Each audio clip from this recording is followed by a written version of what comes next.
Hello everybody and welcome to this week's edition of the Weekly Polls. My name's Derek. This is the week of April 21st. I've got 5 comics to talk about with you today. I've got 3 Marvel titles and I've got 2 indies.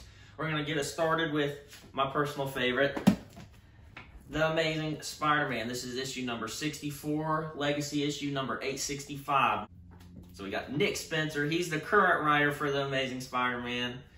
This issue is continuing the story arc called King's Ransom. If you want to know what this story is about, you can just look at the cover. It speaks for itself. We got Spider-Man, obviously, and then Boomerang's. Pete and Boomerang have been roommates since probably issue, I want to say it was probably 35. Pete and Boomerang's been roommates, and Boomerang's having visions of where the Tablet of Time is, because it was broken up at some point in time. I don't know when. The Tablet of Time was destroyed, scattered across wherever, and Kingpin knows about it, and he wants the tablet because his wife Vanessa is dead, so he wants to save Vanessa. So that's pretty much where this story's going right now. It's leading up to the next big event for Spider-Man and Marvel called Sinister War. Sinister War is going to be a 4-issue mini-series, and not really mini because they're saying the books are going to be pretty big. I think they're going to be $4.99 or $5.99. I don't remember which. It's a great time to get into Spider-Man right now. If you want to jump in, Amazing Spider-Man number 64. It's a great time to get into Spider-Man leading up to Sinister War this July. Check it out. The next comic I have to talk about with you guys this week is Alien number 2.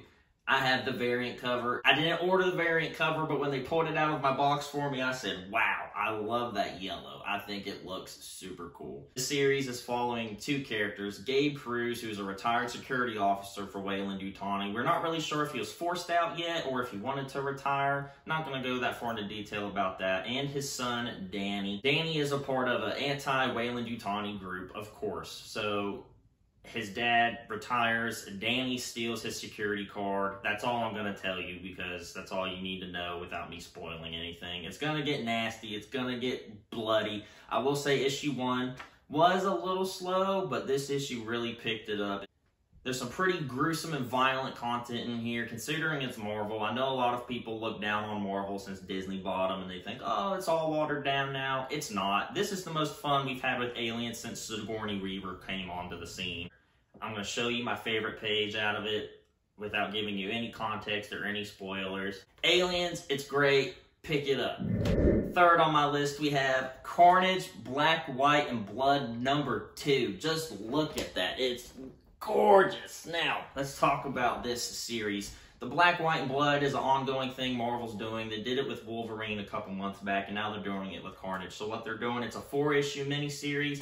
They got 3 teams. That's right, 3 creative teams, and there's 3 stories in each issue, all with different artists and writers, and it is so fun.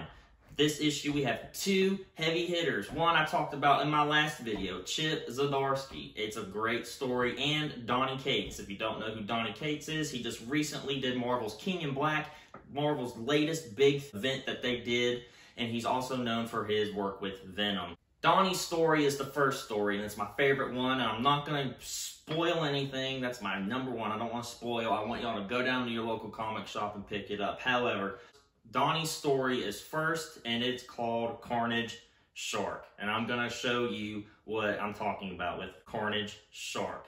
Bam! Look at it. If this doesn't get you excited, you might as well call 911 and have them resuscitate you because you're dead. Look at this beautiful piece of art. It's amazing. Number 4 on this list, we got my first indie title I want to talk to you about. Ultra Mega number 2. James Herron, Dave Stewart. Now, before I even get started talking about the content of this book, let's just talk about the physicality of this book in itself. It's $7.99. It's worth every penny. Look at that. It has a spine. There's no staples in there. It's huge. James Herron, if you need a name for a story arc, you should probably call it Down with the Thickness. Don't sue me, Disturbed. I came up with that myself. This book is massive, and it's as beautiful as it is large. Look at that. It's beautiful. The pages, the colors, the lines. It's crazy. It makes you... I don't even know how to describe this book for the art. It's one of the craziest books I've ever seen in my life. There's gore. This is not for children. Parental advisory, this one is not good for your children. There is tons of blood, guts. The Ultra Megas are these super power. I don't even really think they're super powerful, but they're just regular people, and they turn to giant size. And then there's what they call the Kaiju, which apparently is Japanese for like a giant monster, kind of like Godzilla or Mothra. And the Ultra Megas are here to protect Earth from the Kaiju invasion. And if you like Godzilla, giant monsters, RoboCop, this is it. You need this. It's perfect. Pick it up. Now, I will say issue 1 serves more as a prologue, so if you don't even pick up issue 1, it's cool. I loved issue 1, but if you don't want it, this issue, they're going to be picking up their continuity. Check it out. Last but not least, this is the 5th comic I want to share with you. This is the new feature that I'm going to be sharing on my channel. Pick of the week. This is my favorite book that I read this week. It was really close between this and Ultra Mega. Boom. Radiant Black, number 3.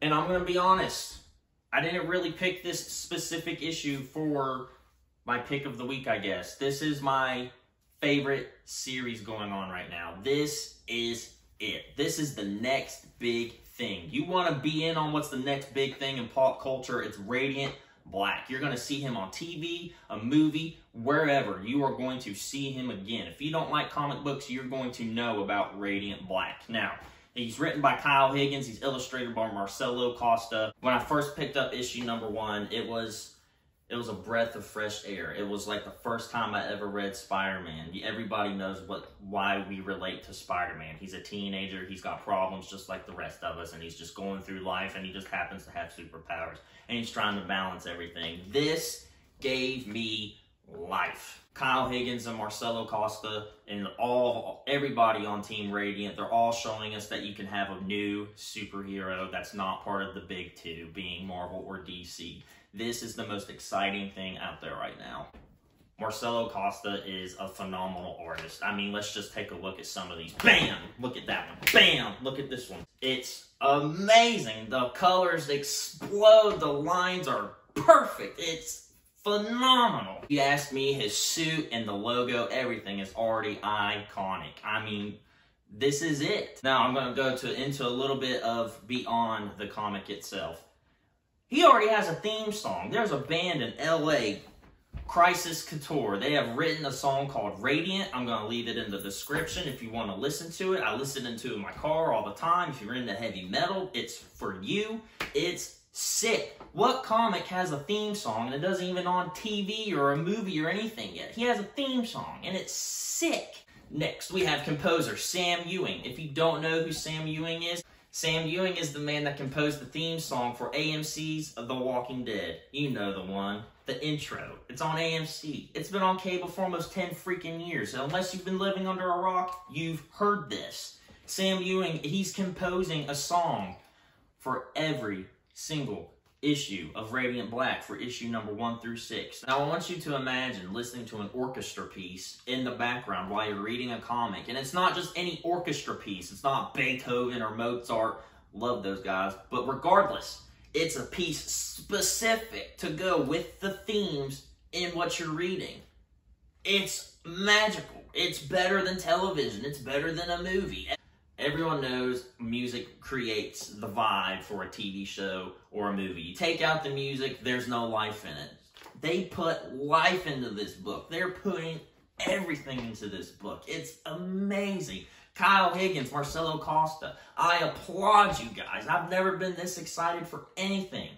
Radiant Black, if you're not reading it, you're gonna know about it because he is the next big thing. That's it for this week's video, guys. I hope you enjoyed it. Like, subscribe, share, comment, ignore it, whatever makes you happy. Leave me some comments. Let me know if you like it. If you don't, whatever. I don't care. It's cool.